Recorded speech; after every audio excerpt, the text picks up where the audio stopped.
In this Paracourse lesson, we wanted to model this parametric stair in Grasshopper step by step. As you can see, we can define the width of the stairs, the riser, which is the height of each step, the number of steps we need, and the length, which is actually this length for the stairs. We can control it here.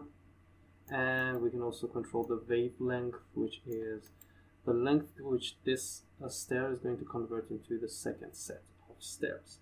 We can also increase the starting stairs. That is going to help us to go on the ground easily. As you can see, this is going to continue on the ground also at the top.